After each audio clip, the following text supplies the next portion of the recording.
കാരണം നിങ്ങൾ ആരോപണം പറഞ്ഞു. ഞാൻ ചെയർപേഴ്സൺ സൗമ്യമായിട്ട് എൻ്റെ അടുത്തേക്ക് വന്ന് എപ്പോഴാണ് എന്നോട് സൗഹൃദം പുലർത്തിയത്? ഞാൻ ചെന്നിറങ്ങിയ ഉടൻ തന്നെ വൈസ് ചെയർമാൻ ശ്രീ സണ്ണി കുര്യാക്കോസ് വിളിച്ച് ആക്രോശിക്കുന്നത് ഞാൻ കേട്ടു. വലിച്ച് അവളെ വണ്ടിയിലേക്ക് കയറ്റടാ. അതുപോലെ CPM-ൻ്റെ ലോക്കൽ സെക്രട്ടറി ശ്രീ ഫെബീഷ് ജോർജ് പറഞ്ഞു, അവളെ കൊന്നുകളയടാ, പാർട്ടിക്കെതിരായിട്ട് വോട്ട് ചെയ്യാനാണ് അവൾ വന്നിരിക്കുന്നത്, അവളെ കൊന്നു. അവർ തീരുമാനിച്ചു തന്നെയായിരുന്നു അവിടെ നിന്നത്. എന്നെ പ്രതിരോധിക്കാൻ തീരുമാനിച്ചു തന്നെ. അതുപോലെ തന്നെ DYFIയുടെ നിങ്ങൾ പറഞ്ഞല്ലോ കോൺഗ്രസ്സുകാർ അന്യദേശത്ത് നാളെ ഇറക്കിയെന്ന്.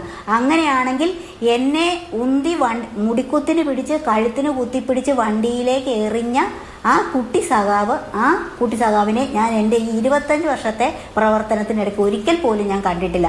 ആ കുട്ടിയെ എവിടെ നിന്ന് ഇറക്കി അതും എനിക്കറിയണം. ആ സഖാവ് എവിടെ നിന്ന് വന്നു ഞാൻ ആ സഖാവിനെ അറിയാം. അപ്പം ഞാൻ ശരിക്കും കൊച്ചിൻ്റെ മുഖത്തേക്ക് നോക്കി. ശരിക്കും പറഞ്ഞാൽ അവൻ്റെ എന്താ പറയുന്നത്, ഒരു ഓമനത്തോടൊരു കുട്ടി. ആ കുട്ടിയാണ് എന്നോട് ഇത്രയും പ്രായമായ ഒരു സ്ത്രീ. അവൻ്റെ അമ്മയുടെ സ്ഥാനത്ത് കാണാം. അവൻ എന്നോട് പറഞ്ഞു, നിൻ്റെ കാല് അവിടെ ചെല്ലട്ടടി വെട്ടി തരാമെന്നാണ് എന്നോട് പറഞ്ഞ്. അവൻ എന്നെ കൂച്ചി പിടിച്ച് എൻ്റെ വസ്ത്രം, ഞാൻ അവനോട് അപ്പോഴും കാല് എന്ന് പറയുന്നതിനുപരി എൻ്റെ വസ്ത്രം അഴിഞ്ഞിരിക്കുകയാണ്, എനിക്കിത് സേഫ് ആകണം എന്ന് പറഞ്ഞു. അതൊക്കെ ചെയ്യാടി എന്നാണ് പറഞ്ഞത്. വലിച്ചു പറിച്ചു മുന്താണി, ശരീരത്തിലെ മേൽഭാഗം മറച്ചിരുന്ന മുന്താണി വലിച്ചു പറിച്ചു. അപ്പം എന്നോട് സൗമ്യമായിട്ട് ചെയർപേഴ്സൺ പറഞ്ഞു എന്ന് നിങ്ങൾ പറയുന്നുണ്ടല്ലോ, അത് എവിടെയെങ്കിലും ഒരു മീഡിയയിൽ കാണിക്കാൻ പറ്റുമോ നിങ്ങളെ കൊണ്ട്?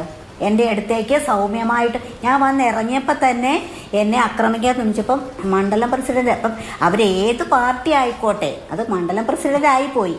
ആ വ്യക്തിയാണ് 2 കൈയും തിരിച്ച് അവരെ ഉപദ്രവിക്കല്ലേ, അതായത് കഴുത്തിന് കുത്തിപ്പിടിച്ചപ്പോഴാണ് അവരെ ഉപദ്രവിക്കല്ലേ എന്ന് പറഞ്ഞുകൊണ്ട് മുന്നോട്ട് വന്നത്. അതുപോലെ തന്നെ